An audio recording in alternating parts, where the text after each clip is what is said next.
Hello everyone, again welcome back to my class. जैसा कि आप जानते हैं हम ओ लेवल का सिलेबस कवर कर रहे हैं और उसमें हमारा मॉड्यूल 1 M1R5 रनिंग में है। ठीक है, प्रीवियस की वीडियो में आपने देख लिया था, हमने information technology tools and network basic जो हमारा मॉड्यूल है उसका चैप्टर नंबर 1 स्टार्ट करा था। उसका पार्ट 1 हमारा वहाँ कवर हो गया था। ठीक है, जिसमें आपने काफ़ी इन्फॉर्मेशन अपनी नॉलेज गेन करी होगी। ठीक है, तो वो टॉपिक्स आप लोगों ने अभी तक नोट्स भी बना लिए होंगे। आज हम उसी फर्स्ट चैप्टर को आगे कंटिन्यू कर रहे हैं और हमारा चैप्टर 1 का पार्ट 2 हम आज की वीडियो में देखेंगे। फर्स्ट चैप्टर अगर मैं थोड़ा सा रिवीजन करवाना चाहूँ तो उसमें हमने क्या क्या देखा था, कंप्यूटर क्या है, कंप्यूटर कैसे यूज़ में लिया जाता है, कंप्यूटर के टाइप्स क्या है हमने वो देखी थी। साथ ही कैरेक्टरिस्टिक्स ऑफ कंप्यूटर्स, कंप्यूटर की विशेषताएं हमने देखी थी। और साथ ही कंप्यूटर का हमारे डेली लाइफ में कहाँ कहाँ हम यूज़ में ले रहे हैं वो हमने फर्स्ट प्रीवियस की वीडियो में देखा था। आज जो हमारा वीडियो रहेगा वो हमारा रहेगा उसके आगे का, और जो हमारा टॉपिक्स रहेंगे वो रहेंगे हमारे जनरेशन ऑफ कंप्यूटर और सेकंड रहेगा हमारा IT gadgets and their applications. दो टॉपिक्स आज हम कवर करेंगे, जिसमें फर्स्ट तो हमारा रहेगा कि कंप्यूटर की जनरेशन कौन कौन सी है, कैसे कैसे कंप्यूटर में इवैल्यूएशन हुआ है, कैसे कैसे कंप्यूटर के प्रोसेसर की स्पीड और सब चीज़ों में डेवलपमेंट हुआ है, और देखेंगे कि लेटेस्ट आईटी गैजेट्स कौन कौन से हैं जिनका एट प्रेजेंट यूज़ लिया जा रहा है। ठीक है, बहुत से ऐसे गैजेट्स हैं जिनमें डेवलपमेंट हुआ है और साथ ही एट प्रेजेंट जो जनरेशन है उसके अकॉर्डिंग इनका यूज़ वाइडली हर पर्सन के थ्रू किया जा रहा है। ठीक है, तो चलिए हम स्टार्ट करते हैं। आज हमारा फर्स्ट टॉपिक जो कि है जनरेशन ऑफ कंप्यूटर। ठीक है, जनरेशन ऑफ कंप्यूटर यानी आप जानते हैं जनरेशन क्या है। जैसे आपकी फैमिली में आपने देखा होगा, सबसे पहले आपके फोर फादर्स से, फिर फादर्स हुए, फिर आपको, यानी जनरेशन में क्या होता जा रहा है, थोड़ा सा इवेल्यूशन हो जाए। आपके जो फोर फादर्स थे उनकी कुछ अलग सोच थी, आपके फादर की कुछ अलग सोच है और आपकी कुछ अलग सोच है, यानी इवेल्यूशन हो रहा है, डेवलपमेंट हो रहा है। तो वही हमारे कंप्यूटर के फील्ड में है कि जैसे जैसे फर्स्ट जनरेशन थी और उसके आगे की जनरेशन थी तो उसमें कहाँ कहाँ कैसे कैसे डेवलपमेंट हुआ है वो हमारा जनरेशन की कैटेगरी में आता है। अब हम देखते हैं the developers of computers are divided in many form of generation. जो डेवलपर्स थे कंप्यूटर के, उन्होंने कंप्यूटर की जो जनरेशन थी उन्हें कई फॉर्म में डिवाइड करा है। ठीक है, here the generations have been described time wise as well as technologies used। यहाँ पे हम जो आगे वीडियोस देखेंगे, आगे स्लाइड्स देखेंगे, वो होगी हमारी जनरेशन से रिलेटेड, जिसमें हम डिस्क्राइब करेंगे जनरेशन्स को टाइम वाइज टाइम, यानी किस टाइम पर कौन सी जनरेशन थी, क्या उसमें टेक्नोलॉजी का यूज़ किया जाता था, उनके बारे में हम डिस्कस करेंगे। अब देखिए, आप लोगों की नॉलेज के लिए मैं बताना चाहूँगी, कंप्यूटर की जो जनरेशन्स है, हो सकता है आपको मेरी स्लाइड्स पर कुछ और मिले, आप किसी और वीडियो पे जाएं वहाँ पे आपको कुछ और मिले, आप किसी वेबसाइट पे देखें वहाँ पे कुछ और मिले, क्योंकि जनरेशन्स कोई फिक्स नहीं थी। एक समय आया जब इन्हें लगा कि हाँ, यहाँ तक कि हमारी फर्स्ट जनरेशन थी उसे फिक्स कर दिया। कुछ ने किसी एक पर्टिकुलर समय को फिक्स करा, किसने एक साल बाद वाले को फिक्स करा, यानी जनरेशन आपको फिक्स नहीं मिलेगी। आप अलग अलग साइट्स पर अगर देखेंगे तो आपको अलग अलग ड्यूरेशन मिल सकती है, बट ऑलमोस्ट आसपास में होती है, ज़्यादा डिफरेंस नहीं होता जनरेशन में इनमें, बट आसपास ही रहती है। ठीक है, तो जनरेशन का जो ड्यूरेशन है वो हो सकता है आपको अलग अलग साइट्स पर अलग अलग मिले। ठीक है, तो आपकी जो जनरेशन्स है उन्हें जो डेवलपर्स थे उन्होंने 5 कैटेगरीज में इन्हें डिवाइड करा, यानी 5 ड्यूरेशन ऐसी सेट करी जिसमें इन्हें अलग अलग कंप्यूटर्स को अलग अलग टेक्नोलॉजीज के अकॉर्डिंग अलग अलग जनरेशन्स में मेजर किया गया। जैसे जनरेशन हमारी फर्स्ट देखी जाए तो 1945 से 1955 की जो ड्यूरेशन थी वो हमारी फर्स्ट जनरेशन के कंप्यूटर के लिए अलॉट की गई। सेकेंड जनरेशन हमारी 1955 से 1964 के जो बीच का ड्यूरेशन था वो हमारा सेकेंड जनरेशन के अंदर आया। थर्ड जनरेशन में हमने देखा 1964 से 1974 के बीच का जो ड्यूरेशन था वो हमारी थर्ड जनरेशन के अंदर आया। फोर्थ जनरेशन में 1975 से 1989 एंड इसी तरह फिफ्थ जनरेशन जो कि हमारी अभी एट प्रेजेंट चल रही है वो है 1989 से टिल डेट, यानी आज तक की जो भी जनरेशन के कंप्यूटर्स है वो हमारी फिफ्थ जनरेशन के कंप्यूटर्स में आते हैं। यानी जनरेशन्स को बेसिकली 5 टाइप्स में डिवाइड करा गया है। ये उनकी टेक्नोलॉजीज, उनकी स्पीड, उनकी प्रोसेसिंग, इनको देखते हुए मेजर किया गया है। ठीक है, कौन सी टेक्नोलॉजीज का कौन सी जनरेशन में यूज़ किया था तो वो टेक्नोलॉजी हमारी फर्स्ट जनरेशन हो गई। सेकंड में हमने क्या डेवलपमेंट किया हमारे प्रोसेसर के लिए, प्रोसेसिंग के लिए। थर्ड में हमने किसका यूज़ किया। इस तरह से अलग अलग जनरेशन्स की ड्यूरेशन हमारे सामने आई थी, जो कि कंप्यूटर के डेवलपर्स थे उनके थ्रू। ठीक है, अब हम इनके बारे में ब्रीफली डिस्क्राइब कर लेते हैं कि क्या ये जनरेशन्स हैं, इनमें किन किन टेक्नोलॉजीज़ का यूज़ किया जाता है। ठीक है, तो सबसे पहला आता है हमारा first generation. First generation, the period of first generation was from 1945 से 1955। ठीक है, फर्स्ट जनरेशन का पीरियड हमारा 1945 से 1955 के बीच का माना जाता है। The computers of first generation used vacuum tubes as the basic components of for memory and circuitry for CPU central processing unit। जो हमारी फर्स्ट जनरेशन थी, इसमें किसका यूज़ किया जाता था? वैक्यूम ट्यूब्स का यूज़ किया जाता था। बेसिकली आपके सर्किट्स के लिए, आपकी मेमोरीज का कंपोनेंट के लिए, इन सब के लिए हमारे जो हमारे CPU की मेमोरी होती थी उसके लिए हम किसका यूज़ करते थे? वैक्यूम ट्यूब्स का यूज़ करते थे। ठीक है, वैक्यूम ट्यूब्स एक बल्ब्स की तरह होते हैं। ठीक है, बल्ब्स की तरह होते वैक्यूम ट्यूब्स, उनका यूज़ क्या करते थे हम? हमारे कंप्यूटर की जनरेशन्स में यूज़ में लेते थे। नेक्स्ट आता है हमारा These tubes like electric bulbs की तरह होते थे। ये produce a lot of heat and the installations used to fuse frequently। जो हमारे ये बल्ब्स होते थे, ये एक इलेक्ट्रिक बल्ब की तरह होते थे, जो क्या करते थे? बहुत सारी हीट को क्या करते थे? प्रोड्यूस करते थे। अब आप जानते हैं, अगर मान लीजिए एक रूम में आप बहुत सारे बल्ब्स का ऑन करें, तो आप जानते हो उस कमरे में हीटिंग के लेवल थोड़ा इंक्रीज हो जाएगा। तो ये वही बता रहा है कि ये जो वैक्यूम ट्यूब्स थे, जो बल्ब्स थे, उनके थ्रू क्या होता था? बहुत ज़्यादा हीट प्रोड्यूस होती थी। तो डेवलपर्स ने सोचा कि इसको थोड़ा रिड्यूस करना चाहिए, तो वो सेकंड जनरेशन पे आए थे। तो सेकंड जनरेशन पे उन्होंने किसी और प्रोडक्ट का डेवलपमेंट स्टार्ट करा, बट अभी हम पहले फर्स्ट वाले के लिए देख लेते हैं। ठीक है, और जो इंस्टॉलेशन होता था, यानी जब आप प्रोसेसिंग के लिए इन वैक्यूम ट्यूब्स का यूज़ करते थे एक बल्ब्स की तरह, तो इनका जो इंस्टॉलेशन करते थे उस टाइम हो सकता था कि किसी ना किसी बल्ब्स के फ्यूज़ होने का चांसेस भी रहते थे। ठीक है, तो आप देख रहे हैं कि बल्ब्स का यूज़ हो रहा है फर्स्ट जनरेशन में और फ्यूज़ होने के चांसेस भी रह रहे हैं, तो काफ़ी क्रिटिकल वर्क आपको देखने को मिलेगा। ठीक है, तो फर्स्ट में स्टार्टिंग में प्रोसेसर हमारे इतने अच्छे तरीके से नहीं डेवलप हुए थे, जैसे आज हमारे एक चिप के रूप में भी हमें प्रोसेसिंग की सर्विस प्रोवाइड करवाते हैं। फिर आते हैं therefore they were very expensive and only large organizations were able to afford it.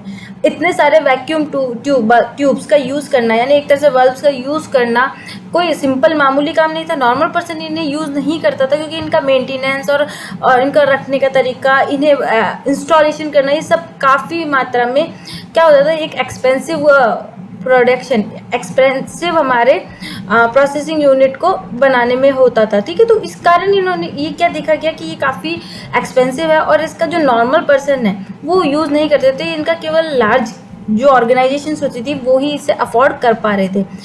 और जो वैक्यूम फर्स्ट जनरेशन के आपके कंप्यूटर है, बेसिकली अगर देखा जाए तो मान लीजिए एक कमरा है, बिग कमरा है, उसमें आपके जो बोर्ड्स होते थे उन पे आप किसका यूज़ करते थे? वैक्यूम ट्यूब्स का। और यहाँ पे बहुत सारे बल्ब जला के क्या करते थे? आप प्रोसेसिंग का वर्क करते थे। ठीक है, तो थोड़ा सा आपको आइडिया लगा कि किस तरह से हमारी फर्स्ट जनरेशन होती थी। फर्स्ट जनरेशन के कुछ कंप्यूटर्स के बारे में देख लेते हैं। Some computers of this generation were ENIAC हो गया, एडवैक हो गया, यूनिवैक हो गया, IBM 701 हो गया, IBM 650 हो गया। ठीक है, तो ये किस में आते हैं? हमारे फर्स्ट जनरेशन के कंप्यूटर की कैटेगरी में आते हैं। तो आपने देखा कि फर्स्ट जनरेशन में हम किसका यूज़ करते थे? वैक्यूम ट्यूब्स का यूज़ करते थे, जो कि एक बल्ब्स की तरह होते थे। बल्ब्स को बर्न करेंगे, जलाएंगे तो वो काफ़ी हीट जनरेट करेंगे, इलेक्ट्रिसिटी काफ़ी लेंगे, साथ ही साथ इनके इंस्टॉलेशन में फ्यूज़ की चांसेस भी बढ़ते थे। इतने सारे बल्ब्स को मेंटेन करना, रखना काफ़ी खर्चीला होता था और बड़े ऑर्गेनाइजेशन इसका मोस्टली यूज़ करते थे। ठीक है, फर्स्ट जनरेशन के कुछ जो कंप्यूटर्स हैं उनकी इमेज हम देख लेते हैं। ठीक है, ये तो फिर भी थोड़ा छोटा है। देखिए, ये जो प्रोसेसिंग सारी की जा रही है ये बल्ब्स के अकॉर्डिंग की जा रही है, यानी यहाँ पे किसका यूज़ कर रहे हैं? हम वैक्यूम ट्यूब्स का यूज़ कर रहे हैं। एक से ज़्यादा पर्सन्स का इनमें यूज़ होता था, इनको मेंटेन करने में, रखने में। ठीक है, तो इस तरह से कई बल्ब्स के थ्रू क्या किया जाता था? कंप्यूटर बनाया जाता था और उस पर प्रोसेसिंग से रिलेटेड वर्क किया जाता था। फिर जब इसमें हमने इतनी कमियां देखी कि बहुत ज़्यादा हीट जनरेट हो रही है, काफ़ी खर्चीला हो रहा है, तो हम किस पर है? सेकंड जनरेशन में। हमारे जो डेवलपर्स है वो किस पर है? सेकंड जनरेशन में। अब सेकंड जनरेशन में क्या क्या यूज़ होने लगा? फर्स्ट इसमें देखते हैं the period of second generation was from 1955 से 1964। जो सेकंड जनरेशन है उसका जो ड्यूरेशन है वो था 1955 से 1964 के बीच का। इन this generation transistors were used that were cheaper, consume less power, more compact in size, more reliable and faster than the first generation machines made of vacuum tube.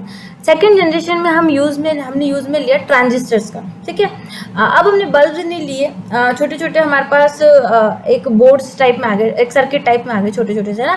हमने क्या लिया, सेकेंड जनरेशन में ट्रांजिस्टर्स का use किया।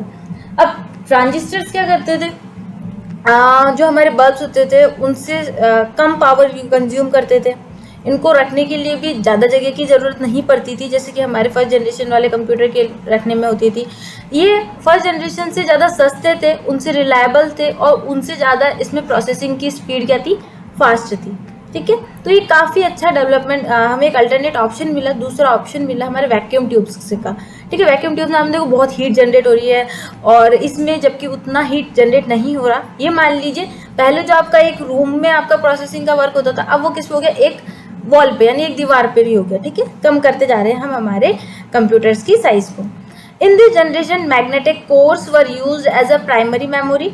Magnetic core का use किस में लिया जाता था, आपकी प्राइमरी मेमोरी के लिए किया जाता, और magnetic tape and magnetic disk as secondary storage devices. आपके जो मैग्नेटिक टेप होते थे और मैग्नेटिक डिस्क होते थे उनका सेकेंडरी स्टोरेज डिवाइसेस के लिए यूज़ में लिया जाता था, ठीक है। तो मैग्नेटिक कोर्स का किस लिए यूज़ करते थे हम, प्राइमरी मेमोरी, जैसे आपकी रैम में डेटा स्टोर होता है, रोम में स्टोर डेटा होता है, वो हमारे डेटा का स्टोर हो रहा था हमारे मैग्नेटिक कोर्स में। और जो हमारा सेकेंडरी डेटा हो गया, जैसे कि अभी हम सेकेंडरी स्टोरेज डिवाइस, आपके पेन ड्राइव हो गई, CD DVD हो गई, है ना। तो वो जो सेकेंडरी स्टोरेज डिवाइसेस है, जिससे आप कहीं भी पोर्टेबल होती थी, कहीं भी ले जा सकते थे, तो ऐसी डिवाइसेस के लिए, ऐसे डेटा के स्टोरेज के लिए हम magnetic tape and magnetic disc का यूज़ करते थे सेकेंड जनरेशन में। In this generation, assembly language and high-level programming languages like Fortran and COBOL were used. ये जो जनरेशन थी इसमें असेंबली लैंग्वेज और इसी के साथ साथ हाई लेवल प्रोग्रामिंग लैंग्वेजेस का यूज़ किया जाता था, जैसे कि हमारी फोर्ट्रैन हो गई, COBOL हो गई। ये हमारी लैंग्वेजेस किस में यूज़ में ली जाती थी, सेकेंड जनरेशन कंप्यूटर में।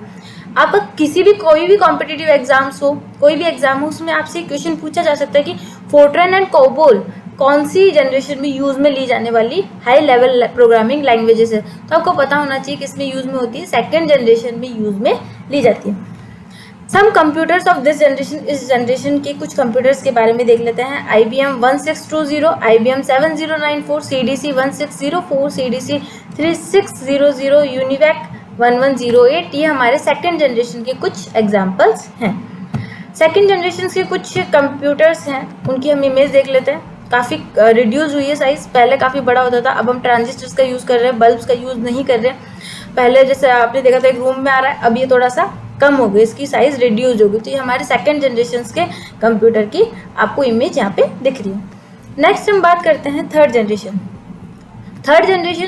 अब देखा सेकेंड जनरेशन में भी काफ़ी साइज बिग हो रही थी साइज़ आपकी प्रोसेसिंग की, तो थर्ड जनरेशन में सोचा थोड़ा और इसको रिड्यूस करते हैं साइज़ को, है ना, और थोड़ी प्रोसेसिंग स्पीड क्या करते हैं, फास्ट करके देखते हैं। तो उसके लिए हमारे डेवलपर्स ने डेवलपमेंट किया, तब जाके हमारी कौन सी थर्ड जनरेशन आई। और इसका ड्यूरेशन क्या था, 1964 से 1974 के बीच का, ठीक है। The third generation computers were developed by using ICs यानी इंटीग्रेटेड सर्किट्स। जो हमारे थर्ड जनरेशन के कंप्यूटर्स थे उनमें हमने कौन सी टेक्नोलॉजी का यूज़ किया, ICs यानी इंटीग्रेटेड सर्किट्स का हमने यूज़ में लिया, ठीक है। ICs, ये मान लीजिए आपका कोई बोर्ड हो गया, है ना, एक तरीके से बोर्ड हो गया। अब आपका पहले रूम था, फिर एक दीवार हुई, अभी मान लीजिए आपकी कोई टेबल हो गई, है ना, टेबल के ऊपर आपने कोई सर्किट्स लगा रखे हैं, यानी आप ऐसे प्रोसेसर का यूज़ कर रहे हैं जो कि एक सर्किट है, उस पर आप अपने कंपोनेंट्स अटैच कर रहे हैं और प्रोसेसिंग का वर्क कर रहे हैं। तो थर्ड जनरेशन में हम किस पर आ गए, हमारे ICs पर आ गए, और इसमें जो हमारी प्रोसेसिंग की साइज़ थी वो क्या हो गई, थोड़ी सी कम हो गई, ठीक है।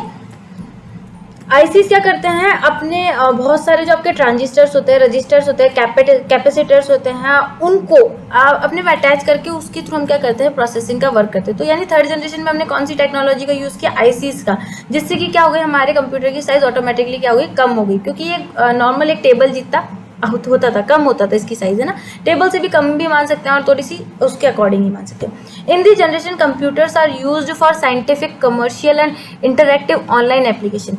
इस जनरेशन के जो कंप्यूटर्स होते थे वो साइंटिफिक पर्पज़ के लिए और साथ ही आप कमर्शियल और इंटरैक्टिव ऑनलाइन एप्लीकेशंस का यूज़ करते थे, उसके लिए इनका यूज़ में लेते थे थर्ड जनरेशन के कंप्यूटर का।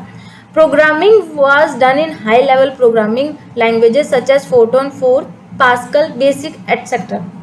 जो प्रोग्रामिंग लैंग्वेजेस हमारे थर्ड जनरेशन में यूज़ में ली जाती थी वो हो गई हमारी फोर्ट्रॉन 4, पास्कल हो गई, बेसिक्स हो गई। इनका यूज़ हमारे थर्ड जनरेशन के कंप्यूटर में प्रोग्रामिंग के लिए किया जाता था, यानी ये जो हमारे प्रोग्राम्स लिखे जाते थे इन लैंग्वेजेस का यूज़ करके ही लिखे जाते थे। सम कंप्यूटर्स ऑफ दिस जनरेशन्स, कुछ कंप्यूटर अगर हम इस जनरेशन के देख ले तो IBM 360, 370, CDC 6600, PDP 811, ये हमारे किस में आ जाते हैं, थर्ड जनरेशन के कंप्यूटर्स के अंडर में आ जाते हैं। कंटिन्यू करते हैं। थर्ड जनरेशन के कंप्यूटर्स की आप देख सकते हैं इमेज साइज़ काफ़ी कम हो गई है, पहले काफ़ी बड़ी थी और अब जैसे जैसे हम जनरेशन में डेवलपमेंट हो रहा है हमारे कंप्यूटर्स के साइज़ भी क्या होती जा रही है, धीरे धीरे कम होती जा रही है। इन कंप्यूटर्स की स्पीड हमारे प्रीवियस की जो जनरेशन थी उनके कंप्यूटर से क्या होती थी, फास्ट थी, स्मॉल थी, रिलायबल था, चीपर था और ईजियर टू अपडेट, यानी इसे अपडेट करना भी क्या होता था, ईजी होता था। ठीक है, इन टाइप्स के कंप्यूटर्स को कंटिन्यू करते हैं हम फोर्थ जनरेशन में। ठीक है, fourth generation, the period of fourth generation is 1975 से 1989। फोर्थ जनरेशन के जो कंप्यूटर होते थे उनकी जो ड्यूरेशन होता था वो क्या था हमारा, 1975 से 1989 तक का। The fourth generation computers were developed by using micro processor technology, यानी ICs विथ VLSI टेक्नोलॉजी। जो फोर्थ जनरेशन के हमारे कंप्यूटर होते थे उसमें माइक्रो प्रोसेसर का यूज़ किया जाता था, जिसमें हमारे क्या होते थे, ICs होते थे, यानी इंटीग्रेटेड सर्किट्स होते थे, जैसा कि आपने प्रीवियस वीडियो में देखा। बट कौन सी टेक्नोलॉजी के साथ, VLSI। ठीक है, VLSI की फुल फॉर्म आपके से किसी भी एग्जाम में पूछी जा सकती है, जो कि काफ़ी सिंपल है, very large scale integrated circuits. ठीक है, VLSI यानी very large scale integrated circuits. तो जो फोर्थ जनरेशन थी इसमें क्या किया, ऐसे प्रोसेसर बनाए गए, ऐसे कंप्यूटर बनाए गए जिनमें बहुत अमाउंट में क्या दिया जाता था, डेटा स्टोर किया जा सकता था, वर्किंग के लिए यूज़ में लिया जाता था। चिप होती थी इसमें, जो माइक्रो प्रोसेसर यानी माइक्रो का नाम आ गया तो क्या हो गया, मतलब बहुत छोटी चिप यूज़ में ली जाने लगी और बहुत ज़्यादा अमाउंट पे प्रोसेसिंग का वर्क उस चिप के थ्रू किया जाता था। पहले आपने देखा एक रूम के बल्ब्स होते थे, फिर ट्रांजिस्टर्स पे आए हम, फिर उसके बाद हम ICs पर आए। अब ICs में भी हम किसका यूज़ करने लगे, VLSI टेक्नोलॉजी, बहुत छोटी माइक्रो प्रोसेसर टेक्नोलॉजी का हम इसमें यूज़ करने लगे। Bye coming of fourth generation computer become very small in size, it became portable.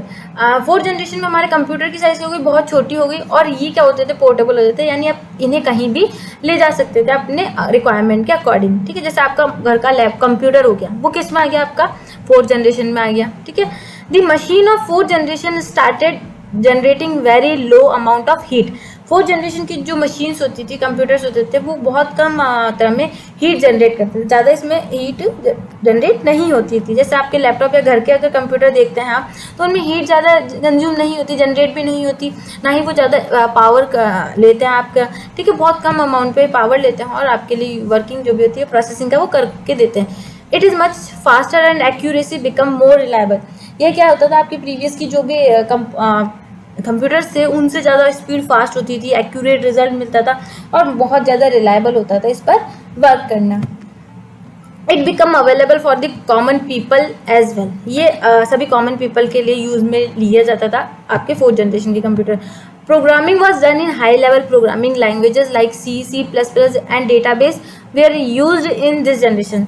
आपकी जो प्रोग्रामिंग इस फोर्थ जनरेशन में यूज़ में ली जाती थी वो होती थी आपकी C++ या डेटाबेस। इनका यूज़ आप फोर्थ जनरेशन के कंप्यूटर में लेते थे। इस समय के जो कंप्यूटर्स होते थे वो ऑब्जेक्ट ओरिएंटेड प्रोग्राम्स के अकॉर्डिंग होते थे, स्मॉल होते थे, अफोर्डेबल होते थे और इजी टू यूज़ होते थे और इन कंप्यूटर्स को क्या होता था, अपडेट करना काफ़ी इजी होता था। ठीक है, तो ये होते थे हमारे फोर्थ जनरेशन के कंप्यूटर और अभी भी कई कंप्यूटर्स हमारे फोर्थ जनरेशन पर बेस्ड ही हैं। इसमें जो हम कंप्यूटर्स यूज़ में लिए गए हैं, some computers of this generations were Apple second, VAX 900, Cray 1-2। ठीक है, तो इन कंप्यूटर्स का यूज़ फोर्थ जनरेशन में स्टार्ट हुआ था। तो ये थी हमारी फोर्थ जनरेशन। फोर्थ जनरेशन के कंप्यूटर सिस्टम्स के बारे में हम देख लेते हैं। जैसा कि आपको स्क्रीन पर दिख रहा है, ये हमारे फोर्थ जनरेशन के कंप्यूटर का एग्जाम्पल है, जिसमें कि हमारे डेस्कटॉप आ जाते हैं, हमारे लैपटॉप्स आ जाते हैं। ठीक है, तो इनमें हम किसका यूज़ करते हैं, VLSI का यूज़ करते हैं, जो कि लार्ज अमाउंट पे डेटा स्टोर करके उसे प्रोसेसिंग करने का काम करता है। इसमें जो चिप होती है वो सिलिकॉन की बनी होती है, एक चिप होती है जिस पे हमारी प्रोसेसिंग का वर्क होता है। तो वो चिप हमारा किसकी बनी होती है, सिलिकॉन की बनी होती है। नेक्स्ट कंटिन्यू करते हैं, 5th जनरेशन। ठीक है, एट प्रेजेंट जो हमारी जनरेशन है वो है हमारी 5th जनरेशन। जैसे 1989 से, जैसे मैंने आपको स्टार्टिंग में बताया था चार्ट में कि 1989 से टिल डेट यानी आज तक की जो भी ड्यूरेशन के कंप्यूटर्स है वो हमारे 5th जनरेशन के कंप्यूटर में आते हैं। This is the generation of computers where computers are assigned automatic intelligence. They use artificial intelligence where they will use their own IQ to solve a problem at hand. इस तरीके के जो computers होते थे, ठीक है, ये ऑटोमेटिक इंटेलिजेंस पर वर्क करते थे, यानी इनका अपना IQ होता था। IQ यानी आप रोबोट्स को देखा होगा आपने, आर्टिफिशियल इंटेलिजेंस उनमें होती थी, वो किसी भी सिचुएशन का किस तरह से रिस्पॉन्स देना है वो उनमें डेवलप किया जाता था। इस तरह के कंप्यूटर्स एंड डिवाइसेस बनाई गई जो कि यूजर्स के अकॉर्डिंग रिस्पॉन्स दे रही है, उनमें आर्टिफिशियली इंटेलिजेंस ही डेवलप की गई है ना। इतने अच्छे अमाउंट पर उनमें डेटा स्टोर किया गया, उनमें प्रोसेसिंग का प्रोसेस किया गया, और फिर उसके अकॉर्डिंग जो इनका प्रोसेसिंग किया गया उसके अकॉर्डिंग इनका जो रेस्पॉन्स देने का टाइम था, एक जैसे ह्यूमन एक बात करता है अपनी कम्युनिकेट करता है, उस तरह कंप्यूटर्स भी आर्टिफिशियल इंटेलिजेंस का यूज़ करके इसमें कम्युनिकेट करते हैं, इजीली बात करते हैं। ठीक है, तो वो अपने IQ का भी यूज़ करते हैं किसी भी प्रॉब्लम के सॉल्यूशन के लिए। This generation used ICs with ULSI technology.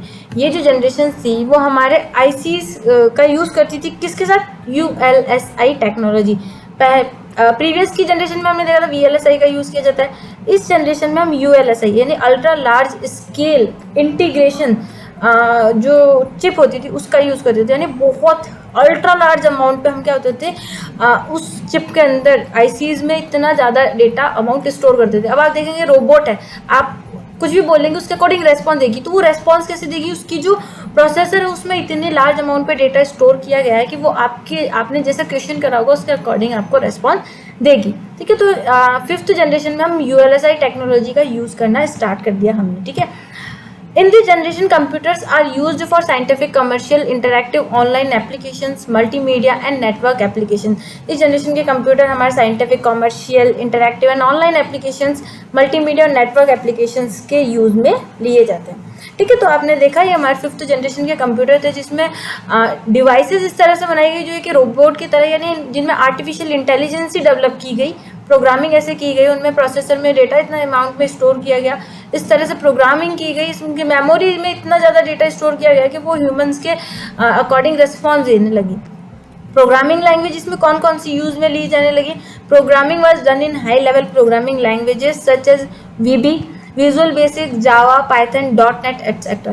यानी 5th जनरेशन के कंप्यूटर्स में हम इन लैंग्वेजेस का यूज़ करने लगे हैं हमारी डिवाइसेस के डेवलपमेंट के लिए। तो देखा आपने कि किस तरह से हमारे प्रोसेसर की जो स्पीड है, अमाउंट स्टोरेज कैपेसिटी है, वो काफ़ी डेवलपमेंट हुई, क्योंकि पहले इतने अमाउंट पे डेटा स्टोर करने की फैसिलिटी नहीं होती थी जितनी कि अब हमारे जो हमारे सिस्टम्स बनाते हैं, जनरेट करते हैं, उनमें डेटा स्टोर कर सकते हैं। यानी अल्ट्रा लार्ज अमाउंट पे हम डेटा इसमें स्टोर करके हमारी डिवाइसेस बना सकते हैं। ठीक है, इसमें जो कंप्यूटर्स यूज़ में लिए जाते हैं, जैसे कि हमारे some computers of this generation for IBM, Pentium, Param, ये हमारे किस में आते हैं, 5th जनरेशन के कंप्यूटर में आते हैं। तो ये थे हमारे 5th जनरेशन्स। ये यहाँ पे आपको एक एग्जांपल है 5th जनरेशन्स का, जो कि हमारा रोबोट कई ऐसे काम करता है जो कि ह्यूमंस के अकॉर्डिंग वर्क करते हैं। ऐसे इनमें आर्टिफिशियल इंटेलिजेंस इस तरह से दी जाती है कि ये एक तरह से ह्यूमन की तरह ही वर्क करता है। ठीक है, इस तरह के जो कंप्यूटर होते थे पावरफुल है, काफ़ी ज़्यादा पावरफुल है, ज़्यादा इसमें कॉस्ट भी नहीं लगती है, इसलिए चीपर है, रिलायबल है, इनको यूज़ करना काफ़ी सिंपल होता है, पोर्टेबल होता है, इन्हें हम कहीं से कहीं भी ले जा सकते हैं। तो काफ़ी डेवलपमेंट हुआ हमारे कंप्यूटर की फील्ड में। इसकी जैसे जैसे जनरेशन में डेवलपमेंट हुआ वैसे वैसे हमारे प्रोग्रामिंग में, प्रोसेसिंग में, सब में काफ़ी मात्रा में, काफ़ी अमाउंट पे क्या हुआ है, चेंजेस हुए हैं और डेवलपमेंट भी हुए हैं। तो ये थी हमारी 5th जनरेशन जो कि आप लोगों के लिए काफ़ी इंपॉर्टेंट थी। अब हम बात करते हैं कुछ IT गैजेट्स की। ठीक है, IT गैजेट्स में अगर देखा जाए तो आप प्रीवियस में देखेंगे तो नॉर्मल चश्मे मिलते थे आपको, है ना, स्पेक्स मिलते थे नॉर्मल। ठीक है, नॉर्मल आपके फ़ोन होते थे, नॉर्मल आपके वॉचेस होती थी। बट IT गैजेट्स क्या हो रहे हैं, अब आपके जो गैजेट्स है उसमें इस तरह से डेवलपमेंट किया जा रहा है जो आज के ज़माने में ट्रेंड में चल रहा है, काफ़ी वैल्यूएशन हो रहा है, काफ़ी हाई प्रोसेसिंग के साथ हमें यूज़ में मिल रहे हैं, ठीक है। उनका थ्रू हम बहुत से वर्क कर सकते हैं, मल्टीपल वर्क करवा सकते हैं हमारे आज के IT गैजेट्स के थ्रू। डेफिनेशन देखते हैं हम, a gadget is a small tool और device that has a specific useful purpose and function. Gadget क्या है, हमारी एक स्मॉल टूल है या डिवाइस है जो कि किसी स्पेसिफिक यानी कोई पर्टिकुलर पर्पज़ के लिए और पर्टिकुलर फंक्शन के लिए यूज़ में लिए जाते हैं। जैसे स्मार्ट वॉच हो गई, ठीक है, आप उसके थ्रू जैसे आप अपने स्टेप्स काउंट करवा सकते हैं, किसी का मैसेज आ रहा है वो देख सकते हैं, कॉल अटेंड करना है उसकी डिटेल देख सकते हैं। तो ये किस में आते हैं, हमारे IT गैजेट्स के अंदर में आते हैं। Gadgets tend to be more useful unusual और cleverly designed than normal technology. जो गैजेट्स होते हैं वो आपके आप सोच भी नहीं सकते उससे ज़्यादा आपके यूज़ में लिए जा रहे हैं और इस तरह से डिज़ाइन किए जा रहे हैं नॉर्मल टेक्नोलॉजी का अपडेट करके, ताकि आप अपनी जो भी यूज़ में ले सकते हैं उस डिवाइस का बहुत ही अलग तरीके से। तो आप ऐसे गैजेट्स का यूज़ कर सकते हैं ना। एक नॉर्मल वॉच होती है, बट एक स्मार्ट वॉच हो गई, IT गैजेट्स के अंडर में जो वॉच हो गई हमारी स्मार्ट वॉच, अपना अलग वर्क आपको करके दिखाती है। तो ये हमारे गैजेट्स के अंडर में आ जाते हैं। IT gadgets and their application, कुछ हम यहाँ पे IT गैजेट्स और उनके एप्लीकेशंस के बारे में भी देखेंगे। तो उससे पहले हम देखते हैं यहाँ पे क्या लिखा गया है। When referring to gadget it's an another name for a विजेट। जब हमारे गैजेट्स होते हैं, हम जब गैजेट्स की बात करते हैं कि हमारा ये गैजेट्स हैं, हमारे ये डिवाइसेस हैं, है ना, तो उसको एक और नाम दिया जाता है, वो कहलाता है हमारा विजेट भी कहलाता है। It refers to computer programs that provide services without needing an independent application to be launched for each one, but instead run in an environment that manages multiple gadgets. ये ऐसे कंप्यूटर प्रोग्राम्स को refer करता है जो कि हमें इस तरह की सर्विसेज प्रोवाइड करवाता है जिसमें हमें किसी इंडिपेंडेंट एप्लीकेशन की रिक्वायरमेंट नहीं रहती है, हमें उसकी नीड नहीं रहती है। केवल वो गैजेट्स ही हमारा एक प्रोसेसिंग का पूरा वर्क करके हमें दे देता है। इसमें किसी एप्लीकेशन की रिक्वायरमेंट नहीं रहती। उस गैजेट्स की हेल्प से क्या कर सकते हैं, आप अपना प्रोसेसिंग का मल्टीपल वर्क भी करवा सकते हैं मल्टीपल गैजेट्स से, और उन गैजेट्स की हेल्प से आप केवल एक वर्क नहीं कई वर्क भी करवा सकते हैं, और किसी पर्टिकुलर एप्लीकेशन की आपको रिक्वायरमेंट भी नहीं रहती है। बिना एप्लीकेशंस के भी कई आपके गैजेट्स वर्क कर जाते हैं,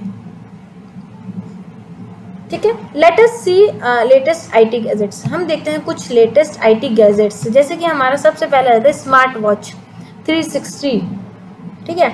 अब स्मार्ट वॉच में क्या क्या हो जाएगा, जैसे कि आप अपने व्हाट्सएप मैसेजेस देख सकते हैं, फाइंड योर फोन, आपका फ़ोन कहाँ है वो देख सकते हैं, फेसबुक रन कर सकते हैं, हार्ट रेट चेक कर सकते हैं, ब्लड प्रेशर टेस्टिंग कर सकते हैं, और आपके फ़ोन रिमाइंडर हो गए, अलार्म हो गए, ब्लूटूथ हो गया, यानी हर तरीके की जो भी वर्क है आपकी वॉच के थ्रू किए जा रहे हैं। आपने कितने स्टेप्स रखे हैं, आपकी कोई मैसेज आया उसकी इन्फॉर्मेशन हो गई, आपका जो भी डिटेल्स है, टाइम हो गई, ये सब चीज़ें आपको कौन बता रही है, आपके स्मार्ट वॉच के थ्रू पता चल रहा है। तो वो आपकी किस में आ जाता है, लेटेस्ट IT गैजेट्स में आ जाते हैं, ठीक है। यानी आप पहले नॉर्मल वॉच होती थी, अब आप देखते हैं आप अगर कहीं वॉक पे भी जा रहे हो तो आपकी स्मार्ट वॉच काफ़ी रोल प्ले करती है। आपको अपना फ़ोन निकाल के व्हाट्सएप मैसेज चेक करने की रिक्वायरमेंट नहीं रहती है, ये आपकी वॉच पे आपको मैसेज अलर्ट दे देती है कि आपके व्हाट्सएप पे इस पर्सन का ये मैसेज आया है। नेक्स्ट आता है हमारा गूगल ग्लास। गूगल ग्लास जैसे कि आपको इमेज में शो हो रहा है, ठीक है, एक इस तरीके के आपके ग्लासेस होते हैं जिनसे आप एक वर्चुअल रियलिटी आपको दिखती है, यानी ऑगमेंटेड रियलिटी दिखती है। कैसे, आपके स्पेक्स लगाने से, इन ग्लास के लगाने से क्या होता है, आपके सामने एक दुनिया तो अलग होती है बट एक स्क्रीन चलने लग जाती है, जो भी उसमें सेटिंग्स की होती है, प्रोग्रामिंग की होती है, उसके अकॉर्डिंग एक स्क्रीन आपकी आंखों के सामने घूमने लग जाती है। तो जैसे आपने एयरपोर्ट पे कभी गए होंगे तो वहाँ पे आपको आपके आइज़ के सामने पता चल जाता है कि कौन सी फ्लाइट के क्या शेड्यूल है, वो सब डिटेल्स पता चल जाती है। उसी तरह गूगल ग्लास क्या करता है, आपको ऑगमेंटेड रियलिटी में लेकर जाता है, यानी होता तो कुछ नहीं है, आभासी दुनिया आपके सामने ये क्रिएट कर देता है गूगल ग्लास, ठीक है। तो हम देख रहे हैं काफ़ी ऐसे गैजेट्स हैं जो कि वाइडली डेवलपमेंट बढ़ता जा रहा है और काफ़ी यूज में लिए जा रहे हैं। फिर आता है हमारा PDS, ठीक है। PDS यानी personal digital assistants. Normally PDS क्या करते हैं, देखिए नाम इसका याद रखिएगा, PDS। कई कॉम्पिटिटिव एग्जाम्स में इसके बारे में पूछा जाता है कि PDS क्या होता है, तो आपको पता होना चाहिए पर्सनल डिजिटल असिस्टेंट होता है, ठीक है। आप देख रहे हैं ये हमारे एक फ़ोन जैसा होता है, दिखता तो फ़ोन जैसा ही है ना। ये हमारे फ़ोन जैसा होता है, इसमें हमारा स्टाइलस आता है, साथ ही साथ कीबोर्ड्स भी आते हैं। ये क्या करता है, पीडीए हमारा एक असिस्टेंट की तरह वर्क करता है। हमें अगर कोई मान लीजिए कोई फाइल हो गया, अपॉइंटमेंट हो गया, कोई कॉन्टैक्ट इन्फॉर्मेशन हो गई, ये सब सर्च करना है तो हम इसकी हेल्प ले सकते हैं। ये हमारे पाम यानी हाथ में जैसे मोबाइल रहता है वैसे यूज़ में लिया जा सकता है। ये एक तरह से हमारे पर्सनल डिजिटल असिस्टेंट की तरह हमें रिमाइंडर भी देता है। आप इस स्टाइलस के थ्रू इसमें वर्क भी कर सकते हैं, अपनी फाइल्स कहाँ स्टोर करनी है, कैसे रन करना है, तो ये सब आप पीडीएस के थ्रू भी कर सकते हैं। आपका एक तरह से टोटली पर्सनल डिजिटल असिस्टेंट ये होगा, ये है ना, आपको रिमाइंडर दे देगा कि आपकी आज यहाँ पे मीटिंग है, ये इस यहाँ पे मीटिंग है, तो आपको हर एक इम्पॉर्टेंट जो भी रिमाइंडर्स होंगे वो आपको दे देगा। आपकी फाइल्स कहाँ हैं, आप इसके थ्रू वॉइस में या आपके कीबोर्ड से या फिर आपके स्टाइलस की हेल्प से भी सर्च कर सकते हैं। तो काफ़ी हेल्पफुल रहता है आपका पीडीएस, ठीक है। आप इसे पॉकेट में रख के कहीं भी कैरी कर सकते हैं, कहीं भी इसको पोर्टेबल है, आप इसको कहीं भी ले जा सकते हैं, जैसे अपने मोबाइल को ले जा सकते हैं। नेक्स्ट आईटी गैजेट्स में आता है हमारा ड्रोन कैमरा, ठीक है। ड्रोन कैमरा जैसा कि आप देख रहे हैं यहाँ पे डिवाइसेस में, इसमें आप देख सकते हैं कि इसमें आपका कैमरा तो होगा ही होगा, ड्रोन के है तो, और काफ़ी प्रोग्रामिंग भी इसमें की गई होती है, सेंसर्स भी इसमें यूज़ में लिए जाते हैं। ये एक तरह से क्या होता है, एयर में रन करके जो भी स्थिति होती है उसको रिकॉर्ड करता है, मेजर करता है। इसके जो कैमरे लगा होता है उसकी हेल्प से रिकॉर्ड करके जो भी इसका हेड होता है उस तक डिटेल्स को शेयर करता है, या इसके अंदर मेमोरी में क्या करता है, डेटा स्टोर करता है। इसमें बहुत लाइट वेटेड में सारे कंपोनेंट्स ऐड किए होते हैं। बेसिकली ये जीपीएस पे वर्क करता है, ग्लोबल पोजिशनिंग सिस्टम पे वर्क करता है, कैमरेज की हेल्प लेता है, और जो भी जिस भी फील्ड में रन कर रहा होता है वहाँ की डिटेल्स सारी कैप्चर करके आगे शेयर करवाता है। तो ड्रोन कैमरेज भी हमारे किस हो गए, लेटेस्ट आईटी गैजेट्स के अंदर में आते हैं। नेक्स्ट देखते हैं हम पेन विद कैमरा, ठीक है। ये पेन विद कैमरा ये भी हमारे लेटेस्ट आईटी गैजेट्स में हो गए। ये कैमरा लगा होगा आपके पेन पे, आप इसे पॉकेट में रख सकते हैं, अपने हैंड में रख सकते हैं। तो ये क्या एक तरह से कहा जाए तो स्पाई कैमरा की तरह ही वर्क कर रहा है ना। तो ये भी हमारे किस में आ गया, आईटी गैजेट्स के अंदर में आ गया। नहीं, मैं आईटी ने इतना डेवलपमेंट कर लिया है कि हम पेन में भी क्या लगा सकते हैं, कैमरा लगा के डिटेल्स रिकॉर्ड कर सकते हैं, कैप्चर कर सकते हैं, उसको किसी भी डिवाइस से कनेक्ट करके जो भी सामने घटित हो रहा है, घटना हो रही है, उसको रिकॉर्ड कर सकते हैं। तो ये भी हमारे आईटी गैजेट्स में आता है। 6 आता है हमारा टैबलेट पीसी। टैबलेट जैसा कि आप देख पा रहे हैं इमेज में, ये बेसिकली कुछ लोग टैबलेट और जैसे बेसिकली आपका लैपटॉप होता है ना, तो जो लैपटॉप होता है वर्किंग वैसा ही होता है इसका भी, बट टैबलेट एक आपके मोबाइल की साइज से थोड़ा बड़ा मान लीजिए। आप पोर्टेबल होता है ये भी, आप इसमें कीबोर्ड अलग से अटैच भी कर सकते हैं, या फिर इसकी स्क्रीन के थ्रू भी जैसे मोबाइल से वर्क करते हैं वैसे वर्क कर सकते हैं। तो टैबलेट एक टैब की तरह होता है। इसकी स्क्रीन आप देखें तो मोबाइल से थोड़ी बड़ी होती है, पोर्टेबल होती है, आप इसे कहीं भी ले जा सकते हैं। कीबोर्ड आप इसके साथ आता है, आप इसे अटैच करना चाहे तो अटैच कर सकते हैं, नहीं तो इसके साथ जो पेन आता है आप उसकी हेल्प से भी अपने टैबलेट पर वर्क कर सकते हैं। ये एक चार्जेबल है, आप इसे चार्ज करें, जैसे मोबाइल होता है वैसे ही चार्ज करें, और कंप्यूटर से रिलेटेड भी वर्क कर सकते हैं। आप इसमें फ़ोन अगर आपको करना है तो उससे रिलेटेड भी वर्क भी इसके थ्रू हो सकते हैं। इंटरनेट कनेक्टिविटी इन सभी में मिलती है। और ये जो सभी डिवाइसेस हैं जो हमारे लेटेस्ट आईटी गैजेट्स में होती है, बेसिकली इनमें ब्लूटूथ और कई ऐसी डिवाइसेस का यूज़ किया जाता है जिससे डिवाइसेस आपकी किसी न किसी प्रोग्राम या कंप्यूटर से कनेक्ट होती है। नेक्स्ट आता है हमारा लेटेस्ट आईटी गैजेट्स में लैपटॉप एंड नोटबुक, ठीक है। लैपटॉप आप जानते ही हैं, ठीक है। लैपटॉप आप जानते ही हैं, जैसे आपका कंप्यूटर का जो पोर्टेबल, एकदम पोर्टेबल, जिसको आप अपने बैग में कैरी करके कहीं भी मूव करवा सकते हैं, वो आपके लैपटॉप होते हैं। नोटबुक भी वैसा ही होता है, बस लैपटॉप में थोड़े आपकी स्क्रीन तो डिवाइड होती है, जबकि नोटबुक में आपकी स्क्रीन थोड़ी साइज कम हो जाती है। वर्किंग प्रोसेस दोनों का सेम सही रहता है। नोटबुक थोड़ा आपका लाइट वेटेड होता है, लैपटॉप में थोड़ा हैवी होता है ना, तो ये थोड़ा सा डिफरेंस हो जाता है। बाकी इनका वर्किंग प्रोसेस सेम सही रहता है, और काफ़ी सस्ते आपको नोटबुक मिल जाते हैं मार्केट में। लैपटॉप की रेट थोड़ी सी ज़्यादा होती है। तो आप लैपटॉप और नोटबुक के थ्रू भी क्या कर सकते हैं, अपने कंप्यूटर से रिलेटेड वर्क कर सकते हैं। लैपटॉप आप अपने बैग में रख के कहीं भी कैरी कर सकते हो, उसी तरह नोटबुक भी आप कहीं भी अपने साथ कैरी करके कहीं भी ले जा सकते हैं, ठीक है। तो ये भी आपके लेटेस्ट आईटी गैजेट्स में ही आते हैं कि लैपटॉप एंड नोटबुक क्या होते हैं, ठीक है। तो आज की वीडियो में हमने कुछ ऐसे टॉपिक्स देखे हैं जो कि आपके वो लेवल के सिलेबस से रिलेटेड है, और मॉड्यूल 1 M1 R5 से रिलेटेड हैं। उनमें हम चैप्टर 1 रनिंग में था और उसमें आज हमने 2 टॉपिक्स कवर कर रहे हैं हमारे कंप्यूटर जनरेशन से related and latest IT gadget से रिलेटेड। तो आई होप आपको ये वीडियोस अच्छी लगी होगी, पसंद आई होगी और वीडियोस से आपको हेल्प भी मिली होगी। तो आज के वीडियो के लिए तो इतना ही फ्रेंड्स, मिलता है नेक्स्ट वीडियो में नेक्स्ट टॉपिक के साथ। तब तक के लिए good bye, take care and thanks for watching my video. Thank you once again.